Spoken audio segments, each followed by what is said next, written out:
Hablar sobre la acumulación debe llevarnos a nosotros a pensar en la definición que algunos tienen sobre esta palabra.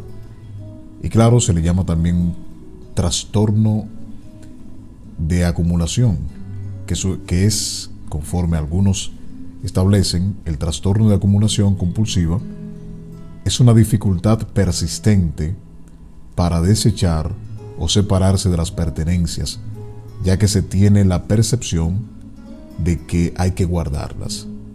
Y una persona con trastorno de acumulación compulsiva se angustia ante la idea de separarse de los objetos. Y por eso entonces persiste en guardar, en acumular, y cuando se intenta separar a esa persona de eso que ha acumulado durante años, entonces viene el sinsabor, donde ellos entienden que se le está haciendo un daño. Incluso tienen que, de una manera u otra, hablar con profesionales de la materia para pasarle por un proceso donde la persona entra en consejería, entra en tratamiento para poderle separar de esos objetos. Pensando en las acumulaciones que nosotros tenemos, que quizás usted no tenga esta dificultad, este trastorno, sin embargo, acumula cosas en su casa o tiene ciertos regueros.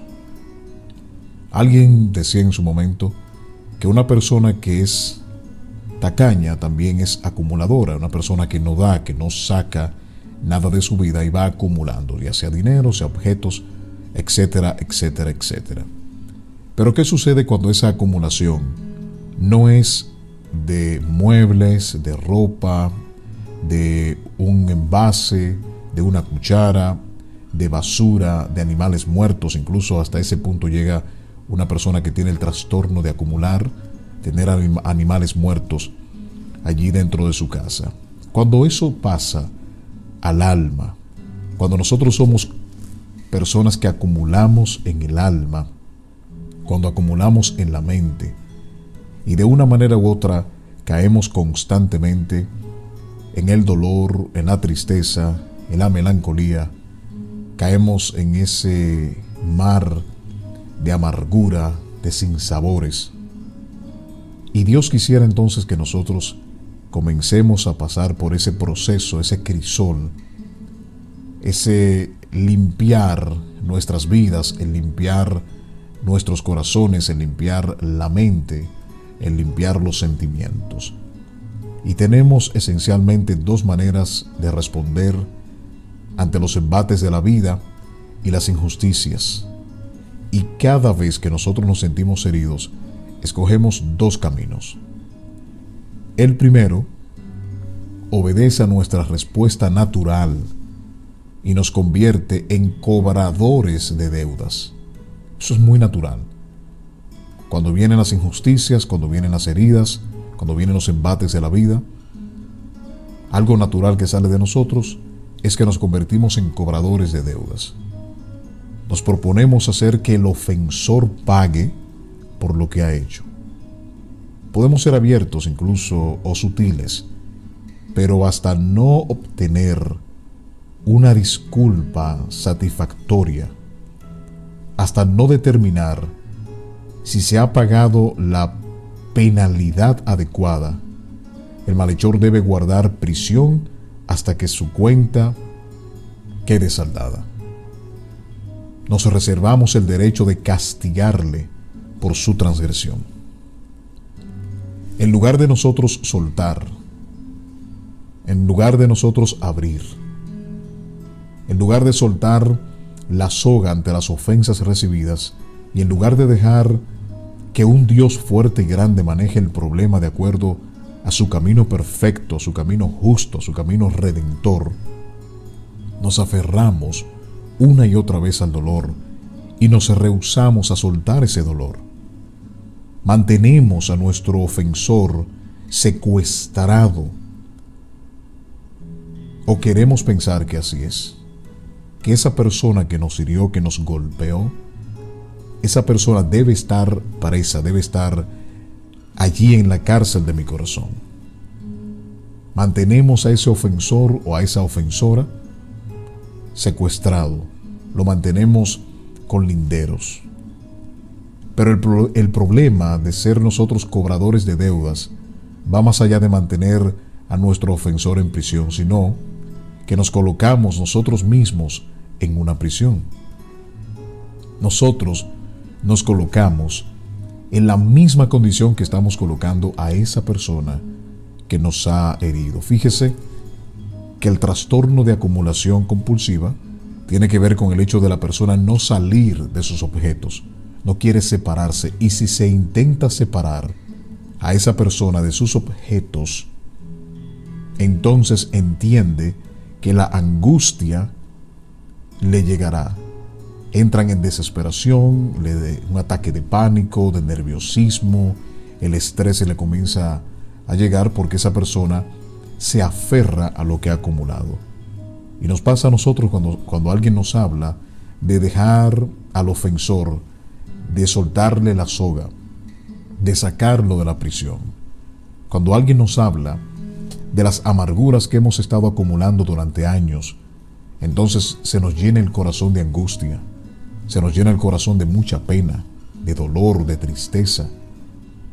Cuando ese marido tiene ya 15, 20, 25 años, 10 años, 5 años, 5 meses, un mes, una semana, un día, tratando de destruirla a usted moralmente, que le destruye el alma, los sentimientos, usted intenta levantarse y otra cosa su marido hace.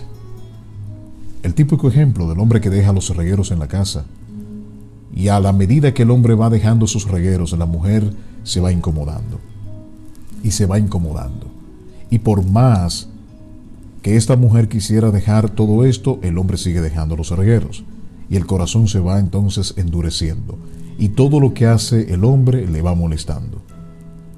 Ese hombre que te marcaba con las palabras: tú no sirves, eres una inútil, eres una idiota, estás gorda, tú no me atiendes, tú no me amas, tú ni siquiera me satisfaces en la cama, tú eres como tu mamá, tú eres como tu tía, tú eres como tu abuela, tú eres una mujer inservible en todo el sentido, y esas palabras se van acumulando. Y cuando alguien llega y te dice: necesitamos comenzar ese proceso para sacar el trastorno de acumulación, entonces nos agriamos o nos sentimos mal, algo sucede en nuestro corazón. Pero también sucede con el hombre. Cuando la mujer comienza a atacar y decir: tú no sirves para nada, tú y nadie en esta casa es lo mismo, para mí tú eres un hombre que no me llena en nada, no te preocupas por nada. Cuando el hombre está haciendo todo lo contrario. No estoy diciendo que el hombre que sea un bueno para nada, y hombres que son buenos para nada, hombres que no saben respetar a sus mujeres, hombres que no hacen el esfuerzo. No estoy hablando de ese tipo de hombres, estoy hablando de aquellos que sí hacen el esfuerzo, de aquellos que sí están haciendo las cosas bien, pero se encuentra con una mujer que va acumulando cosas en su corazón, o que él mismo está acumulando por causa de que la mujer se lo dice una y otra vez. Es más, he tenido que atender mujeres que le han dicho a su marido, delante de mí: tú en la cama ni me satisfaces. Cuando estamos a punto de entrar en ese calor de la intimidad, sencillamente tú eyaculas, ni siquiera ahí tú me satisfaces. Y fíjese entonces cómo ese hombre va acumulando todo eso en su mente, a tal punto de explotar, a tal punto de entrar en esa depresión, en ese estrés. Pero pasa también cuando los hijos marcan a sus padres: me arrepiento de que tú seas mi papá o mi mamá o tal cosa. O cuando la mamá o papá marcan a los hijos y le dicen a los hijos: eres un inservible, tú no sirves para nada, igualito a tu papá, igualito a tu tío o tu abuelo. ¿A quién salió ese muchacho tan feo? ¿A quién salió esa muchacha tan fea, tan malcriada? Esa muchacha que no sirve para nada. Va a ser una sinvergüenza, va a ser una mujer de la calle, va a ser un delincuente. Y esas palabras se van quedando en el corazón del muchacho. Y muchos de ustedes posiblemente fueron marcados con alguna palabra de papá, de mamá, de un tío, de abuelo, del vecino, del padrastro, de la madrastra. Algo sucedió, o algún padre putativo. Algo entonces se va quedando en nuestro corazón. Es como cuando nosotros vomitamos y creemos que vomitamos todo lo que tenemos dentro. No, algo se queda. Algo se queda dentro del cuerpo. Igual se quedan las palabras y se quedan las acciones dentro de nosotros. Y vamos acumulando, y vamos acumulando, y vamos acumulando. Y cuando llega el día de separarnos de esos sentimientos, se nos hace difícil. Porque recordamos, mira cómo él me habló, o mira cómo ella me habló, mira cómo me trató, mira cómo tal cosa, mira lo que hizo ahora. Y nosotros podemos decir, bueno, le perdoné. Pero cuando la persona haga lo mismo que hace años o hace semanas hizo, entonces nosotros volvemos a encerrarnos. Estamos diciendo que hemos acumulado, que no sacamos de verdad, y cualquier cosa tira por el suelo lo que hace un momento dijimos que perdonamos.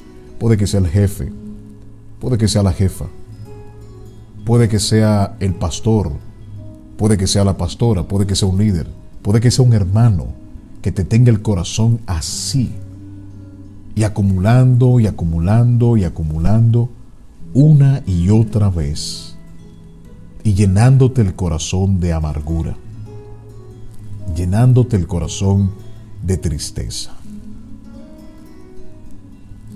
Y la palabra del Señor nos habla a nosotros acerca del perdón.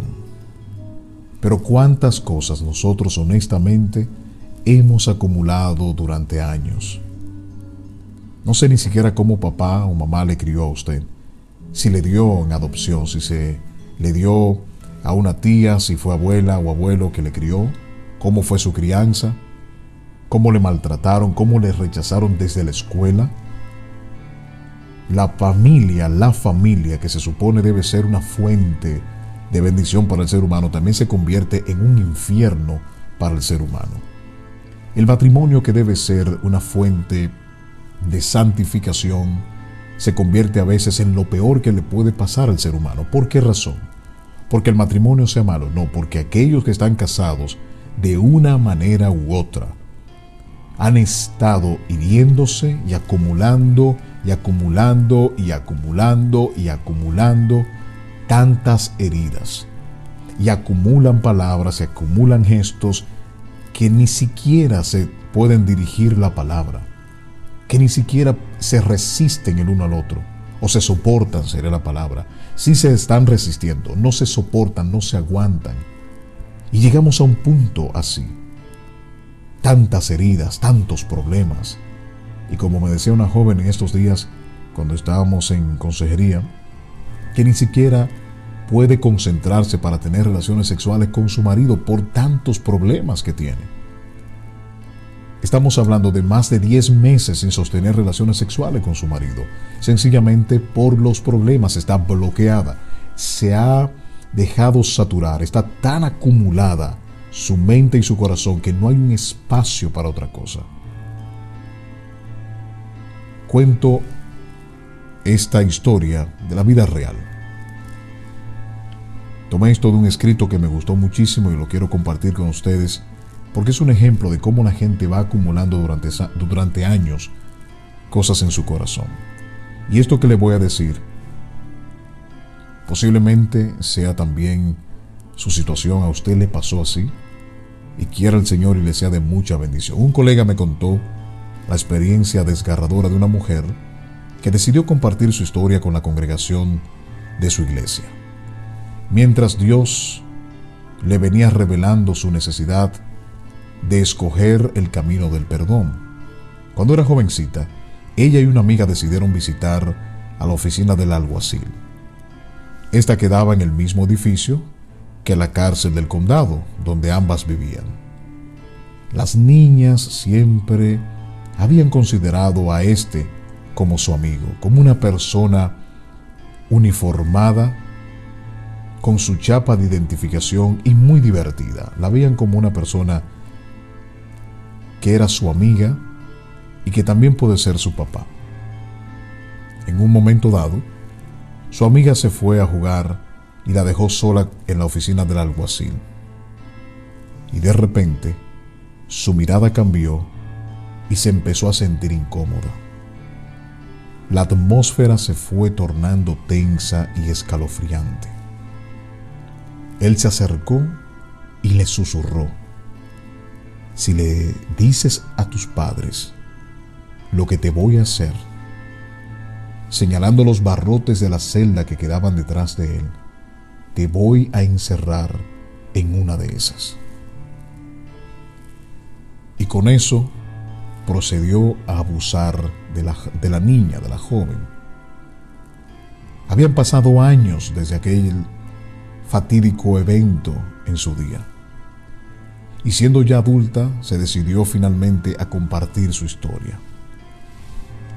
La historia de cómo aquel hombre en quien confiaba destrozó su inocencia y su infancia. Ahora, pensando sobre lo que el alguacil dijo sobre encerrarla si decía algo a sus padres, ella dijo: me doy cuenta de que en mi corazón lo puse a él en una cárcel ese día, y todos estos años lo he mantenido allí. Cuando finalmente Dios abrió mis ojos y pude ver la falta de perdón en mi corazón, y esa falta de perdón que arruinaba mi matrimonio, me di cuenta de algo. En ese mismo día, todos esos años atrás, también ella se había encerrado en la misma prisión, y aunque el hombre ya tenía mucho tiempo de fallecido, la falta de perdón y la amargura la había mantenido prisionera o aprisionada durante tantos años. Ella estaba en una celda, y en la celda que ella misma había fabricado. Y pregunto, ¿fue su culpa el haber sido abusada por una figura con autoridad? Por supuesto que no. No puedo afirmarlo más categóricamente, pero la próxima pregunta sería: ¿quién había sido la más afectada por su falta de perdón? ¿Y por qué debía permanecer en la cárcel por una ofensa que otra persona había cometido? Ella era la culpable de que este hombre sin corazón abusara de ella. De ninguna manera. Ella no era la culpable. Ella no hizo nada para que una persona que ella consideraba su padre, que ella consideraba un mentor, que consideraba un amigo, que consideraba alguien divertido, abusara de ella, como hay muchas mujeres y hombres que fueron abusados por alguien que ellos le tuvieron confianza, o alguien que sencillamente abusó de ellos en un secuestro, en un forcejeo o en otras cosas. Pero el colectar deudas es la respuesta natural del ser humano ante el dolor, ante el abuso y ante el maltrato. Invariablemente produce un fruto amargo, un dolor agudo, y produce un resentimiento y un largo cautiverio. Cuando llegue el dolor, cuando llegue el abuso y cuando llega el maltrato. Ese fruto amargo, ese dolor agudo, ese resentimiento, es como una puñalada en el corazón. Es como ese veneno de la serpiente que te va quemando por dentro. Pero esa joven fue la culpable. No, no fue la culpable. Pero ¿cuál fue la más, o quién fue la más afectada con esto? Ella fue la más afectada. A tal punto que años en su matrimonio se vieron arruinados sencillamente porque ella acumuló esto y no lo sacó a tiempo. Pero hay otro camino. Uno mucho mejor. Y es el camino de Dios. Y puede que usted también esté en la misma condición de ella. Que alguien jugara con tus genitales, que te tocara, que interrumpiera en las noches tus sueños y comenzara a tocarte, fuera un tío, fuera un papá, fue el abuelo, fue el vecino o fue el de confianza de la familia, pero que te robó tu inocencia, que hoy, años después, aún llega a tu mente y que intentas entonces concentrarte muchas veces, y esto le pasa. A veces quizás quisieras tener relaciones con tu esposo, relaciones sexuales, y recuerdas cuando esa persona entraba a tu habitación y te tocaba y abusaba de ti, tú no podías decir nada y te amenazaba. Y acumulaste eso durante años, y por más que tu esposo quisiera ayudarte, que sea romántico, que sea una persona servicial, que sea una persona buena, o quizás está luchando por ser lo mejor, por encima de eso, no llena tus expectativas.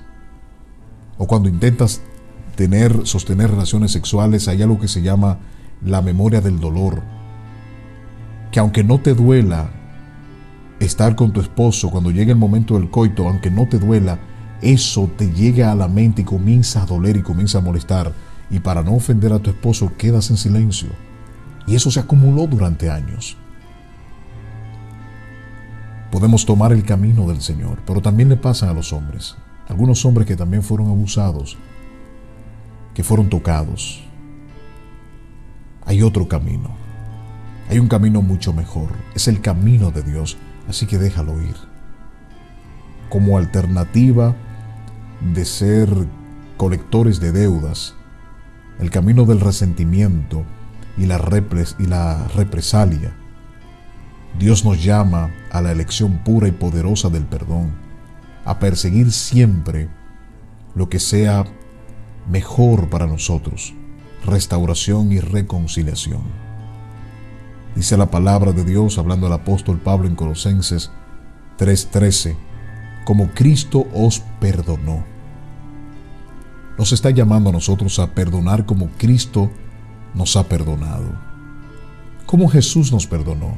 Él esperó que nosotros nos acercáramos a Él y le dijéramos: Señor, perdóname. Él nos perdonó aún estando nosotros en nuestros delitos y en nuestros pecados. Eso fue lo que hizo Dios.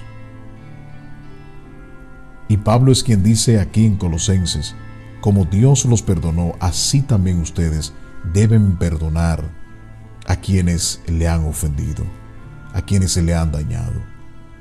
Y leer este pasaje quizás para algunos diga: bueno, óyeme, qué difícil. Pero el texto dice: sopórtense unos a otros y perdónense unos a otros. Si alguien tiene queja contra otro, como Cristo los perdonó, así también háganlo ustedes. Suena difícil, suena duro. Esto que le estoy predicando suena duro. Y para mí también es difícil, porque yo he pasado por momentos duros donde he tenido que tragar en seco. He acumulado tantas cosas que exploto. He tenido rabia, he tenido odio, amargura, lo he tenido en mi corazón. A veces no he querido ni siquiera servir, no he querido hacer nada, quedarme acostado en mi casa. Yo también me he llenado de odio, he acumulado resentimiento. Pero me doy cuenta que Dios me obsequia, me regala una opción totalmente diferente. Dios mismo fue igualmente claro y directo cuando dijo: y cuando estéis orando, perdonad si tenéis algo contra alguien. Perdónale. Lo que sea, a quien sea, perdónale.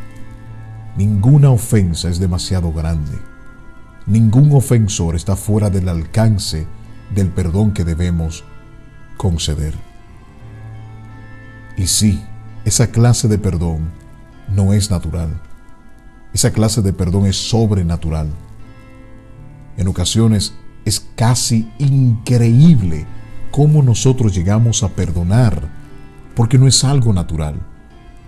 No es algo que yo voy a decidir. Básicamente, Él dijo: cuando ustedes estén orando, cuando hablen conmigo, cuando ustedes se sientan tranquilos, y estén allí hablando conmigo. Si ustedes saben que su esposo, que su esposa, es más, hablo de la familia, y cuando hablo de la familia los voy a envolver a todos ahí, los voy a poner a todos, a colocar a todos para no mencionarlos aún uno por uno, sino que cuando hablo de la familia están todos. Cuando la familia es quien produce el dolor, la tristeza, el maltrato, cuando es la iglesia que lo hace.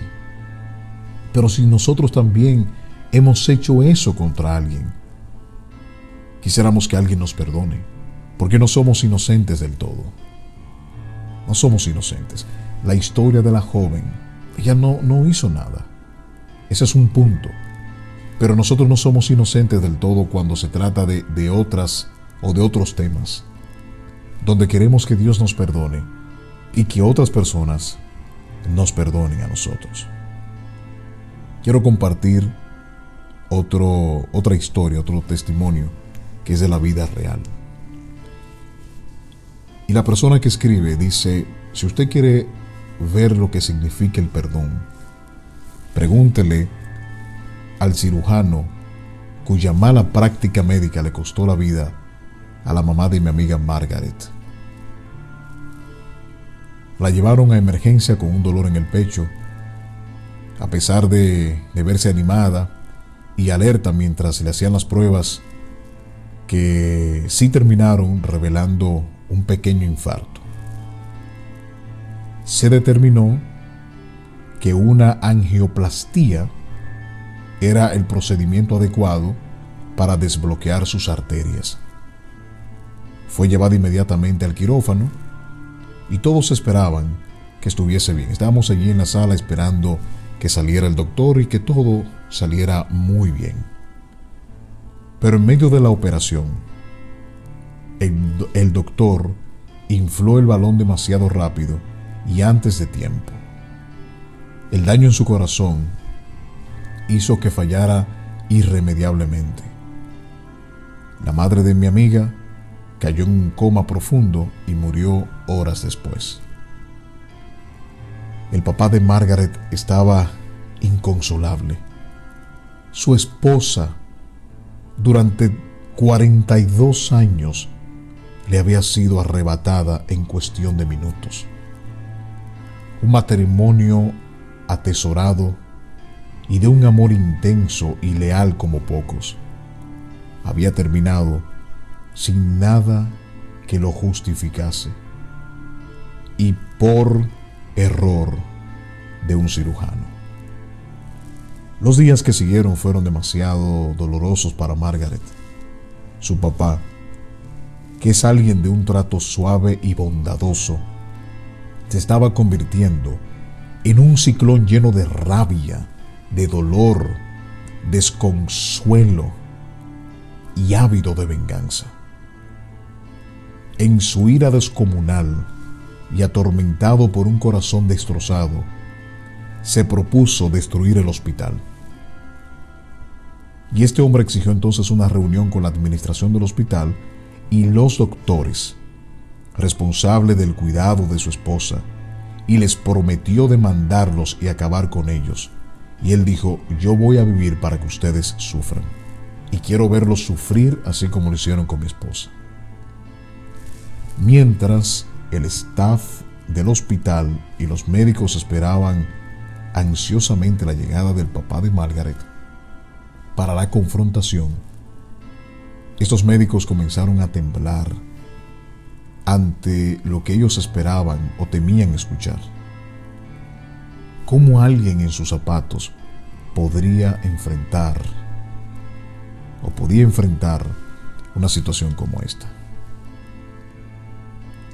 De camino entonces al hospital, el papá de Margaret cayó en cuenta de que si quería salir de aquel calabozo infernal lleno de rabia y de amargura en el que él se encontraba, tenía que hacer lo mismo que Dios había hecho por él, y él tenía que perdonar.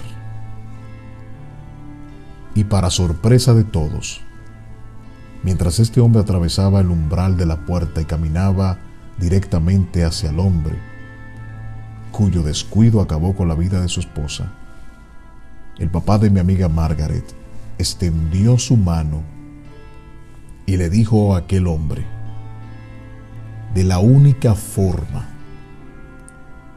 en la que voy a poder vivir en paz durante lo que me reste de vida es perdonándolo. Dice quien escribe este testimonio que el doctor comenzó a llorar. Y él decía que parecía una eternidad. Él no podía soltar la mano del hombre que había renunciado a su derecho de venganza. 2 personas salieron libres ese día. De ese salón de conferencias, 2 personas salieron libres aquel día. Pero ninguno más libre que el que se dio y decidió perdonar.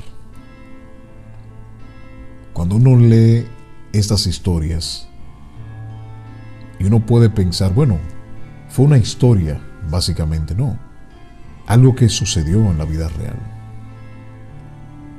Y esa frase tan impresionante que este hombre le dice, que de la única forma en la que voy a vivir o a poder vivir en paz durante lo que me resta de vida es perdonándole.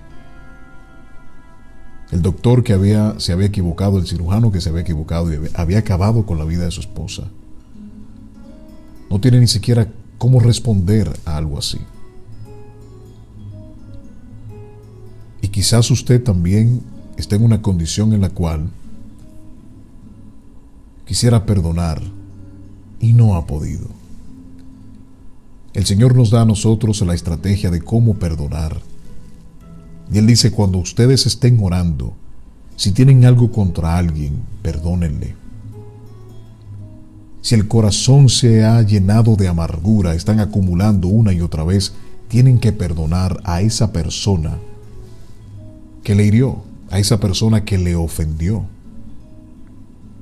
Y es impresionante cómo nosotros pudiéramos ahora mismo decir, bueno, es que me sale, lo que me sale es odio. Y me dolió mucho cuando él me traicionó, cuando ella me traicionó, cuando papá se fue. Sí, el camino que el Señor le ofrece hoy es el camino que tomó el papá de Margaret.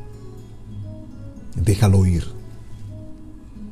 La única forma de vivir en paz durante lo que te reste de vida es perdonando a esa persona. Así como la jovencita que el alguacil le violó. Como dice el texto de Mateo, y cuando estéis orando, perdonad si tenéis algo contra alguien, perdónale. Es orar al Señor, Señor, ayúdame a perdonar. Y cuando usted esté de rodillas, o esté sentada, o en cualquier lugar que usted elija, Señor, yo quiero perdonar a mi papá porque me hizo esto, a mi esposo porque hizo y hace esto, a mi esposa porque me hizo y hace, a mis hijos por lo que hicieron y por lo que siguen haciendo. Y que nosotros también en ese proceso veamos las veces que nosotros hemos dañado a alguien más, que hemos sido acumuladores, gente que una y otra vez va reviviendo lo mismo una y otra vez, repiten el mismo disco y su corazón se va llenando de amargura, se va llenando de tristeza, en vez de sacar por completo lo que está allí, lo que está marcándote, lo que te está hiriendo, eso que no te deja avanzar, que no sonríes, que no haces nada con tu vida, sencillamente porque has acumulado demasiado. Y este es un buen momento para nosotros hablar con el Señor y pedirle al Señor que nos perdone, pedirle al Señor que nos restaure, pedirle al Señor que bendiga nuestras vidas a través de su palabra. Él, que es un Dios de amor, que es un Dios de gracia, Él no te dejará solo, ni te dejará sola en este trayecto tan amargo como es el perdón, pero que de una manera u otra nos da una libertad única. Fuiste engañado con dinero, fuiste engañado con un negocio, fuiste engañado por tu propia familia, te estafaron y has acumulado eso durante años.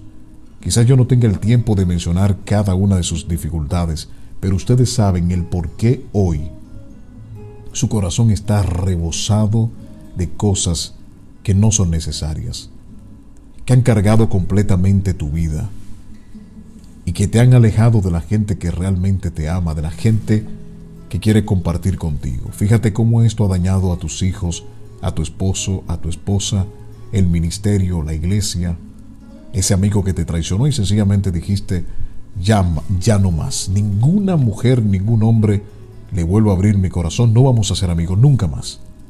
Voy a cerrarme, porque las veces que he hecho esto, sencillamente me hieren.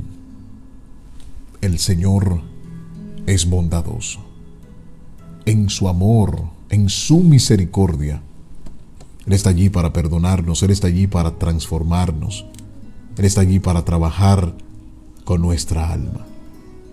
Así que le pido en este momento que nosotros hagamos este ejercicio, que nosotros hablemos con el Señor en este momento y que nos dejemos envolver de su amor.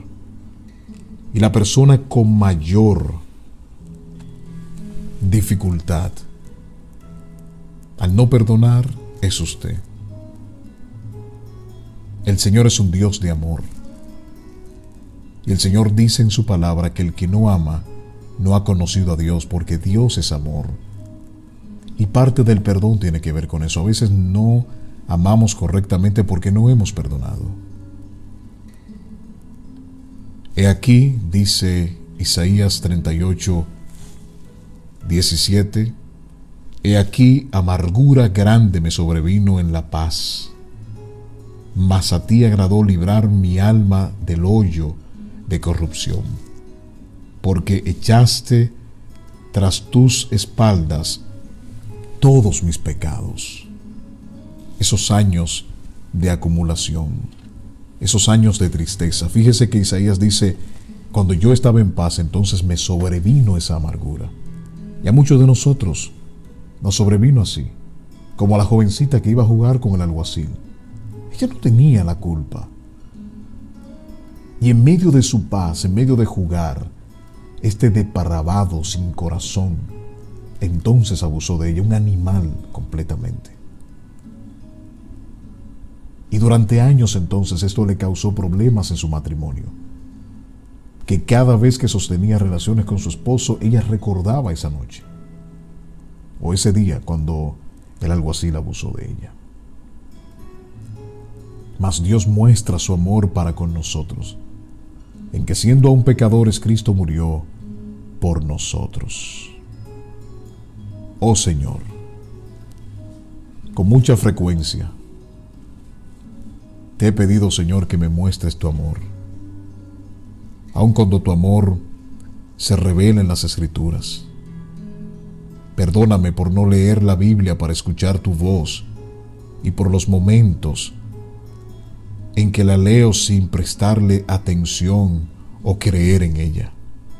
Señor, he errado al no apreciar que no hay mayor expresión de amor que el entregar a Jesús para morir por nosotros. Gracias, Señor, por amarme. Gracias por amarme.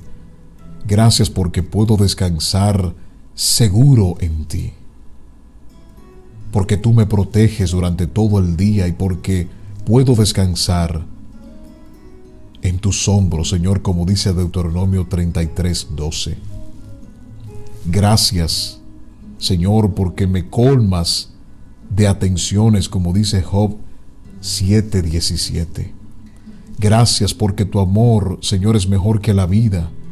Experimentar tu amor es muchísimo mejor que cualquier cosa que la vida me pueda ofrecer lejos de ti, Señor. Gracias.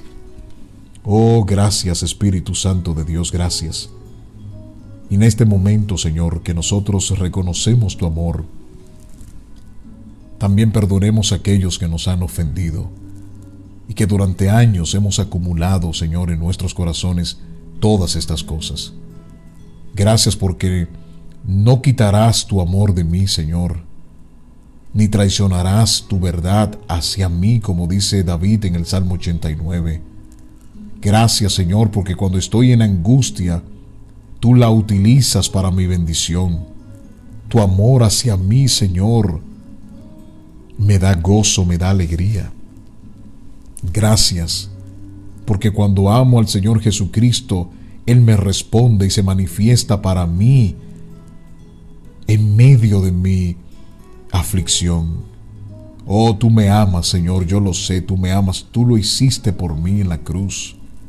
Me perdonaste, Señor, así que ayúdame, por favor, a perdonar a aquellos que me han ofendido, aquellos, Señor, que me han maltratado.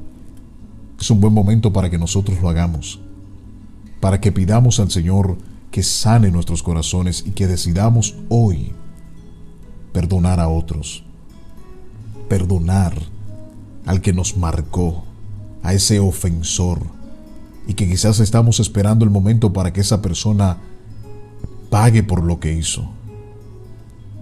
Pero no te mantengas en esa cárcel, toma el camino de pedir perdón y de perdonar a esa persona. Es un buen momento para nosotros borrar ese episodio. ¿Se irá de nuestra mente? No, pero ya no va a causar daño. Ya no será una espina en tus zapatos. Ya no será algo que te duela al momento de recordar. Deja que el Espíritu de Dios sane tu corazón. Quizás sientas esa opresión en el pecho. Sienta que tu garganta no puede emitir, o tus palabras no pueden salir, que hay un nudo en tu garganta. Pídele al Espíritu Santo de Dios que te ayude en este preciso momento. Pero que perdones a papá, perdones a mamá, perdones al tío, al abuelo, al padrastro, a la madrastra, al vecino, al hermano que te ofendió, a la persona que te marcó, que te dañó.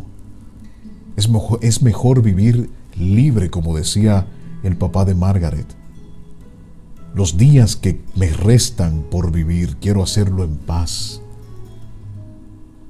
Y aquel pasaje en las Escrituras de alguien que no perdonó a su prójimo y lo echaron en la cárcel. A veces mantenemos a esa persona allí secuestradas en el corazón, pero nosotros mismos también estamos secuestrados.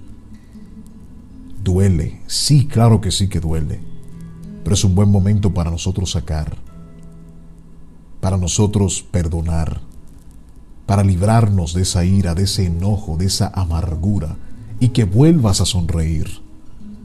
Fíjese lo que decía Isaías: en medio de mi paz me sobrevino amargura. Cuando yo estaba tranquilo, me vino la amargura. Y quizás muchas de las cosas que a usted le han pasado, usted no la provocó. Otras que sí, otras no. Y pensar en tantas que provoqué y a tantas personas que dañé. Así que usted tiene la oportunidad de acercarse a Dios esta noche,